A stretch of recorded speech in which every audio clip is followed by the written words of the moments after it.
একবার ভাবুন তো, ঢাকা বিশ্ববিদ্যালয় অথবা জাহাঙ্গীরনগরের মূল মাঠে খেলা হবে আন্তর্জাতিক কোনো ম্যাচ।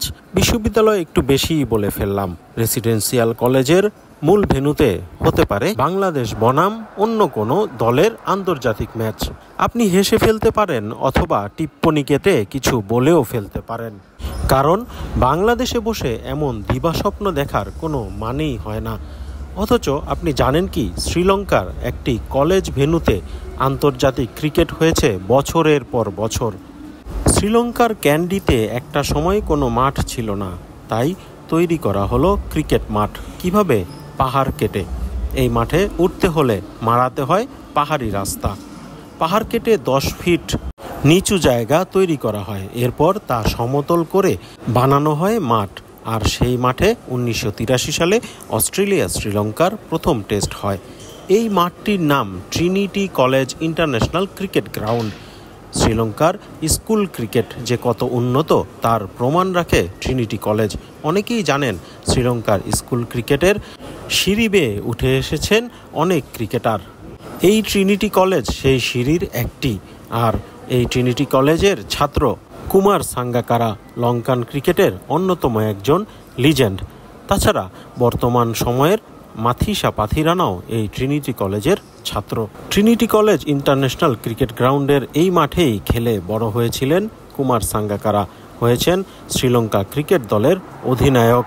শ্রীলঙ্কাকে বিশ্বকাপও জিতিয়েছেন তিনি। আর সেই শুরুটা পেয়েছেন এই কলেজ থেকে। এই কলেজের মাঠে খেলে বড় হয়েছেন কুমার সাঙ্গাকারা। কলেজের মাঠটিতে অবশ্য আক্ষরিক অর্থে কোনো গ্যালারি নেই। একটু আগে যা দেখলেন সেটাই সর্বোচ্চ গ্যালারি, 2 তলা ভবন। এছাড়া আছে বনেদি আমলের একটা ছোট দালান। ইংরেজদের রেখে যাওয়া এই দালান এখনও দাঁড়িয়ে আছে ইতিহাসের অংশ হয়ে। আজগিরিয়া স্টেডিয়ামের অন্যতম সুন্দর একটি ছোট্ট গ্যালারি এই 2 তলা ভবনটি। অতীত যেমন দেখলেন, এবার বর্তমান দেখুন। ওই দালানের ট্রিনিটি কলেজের সকল ছাত্ররাই এই ক্লাবের সদস্য হতে পারে। তার জন্য দেয়া লাগে চাঁদা এবং পূরণ করতে হয় নির্দিষ্ট সদস্য ফর্ম।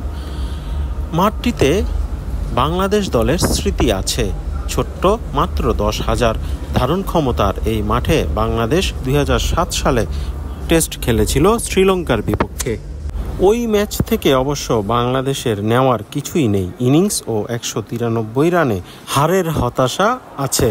ওই ম্যাচে বর্তমান বাংলাদেশের পঞ্চপাণ্ডবদের মাত্র 2 জন খেলেছিলেন, মুশফিকুর রহিম, মাশরাফি মর্তুজা। সাকিব আল হাসান, তামিম ইকবাল এবং মাহমুদুল্লাহদের তখনও সাদা পোশাকে অভিষেক হয়নি। বাংলাদেশের বিপক্ষে ওই ম্যাচে 222 রান করেছিলেন কুমার সাঙ্গাকারা। 277 বলের ইনিংসে 28টি চারে ছিলেন অপরাজিত। নিজের স্কুল মাঠ, ছোটবেলা থেকে যে উইকেটে খেলেছেন, সেখানে সাঙ্গাকারার মতো ব্যাটারের পক্ষে অমন বিধ্বংসী বিশাল ইনিংস খেলা অস্বাভাবিক কিছু নয়।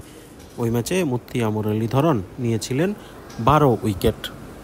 ইতিহাস থেকে আবার ফেরা যাক দিবা স্বপ্নে। শ্রীলঙ্কায় একটি কলেজ মাঠে হয়েছিল আন্তর্জাতিক ক্রিকেট। বাংলাদেশে সত্যি কি কখনো তা সম্ভব? বাস্তবতা হলো না, আর এটাই মেনে নিতে হবে আপনাকে।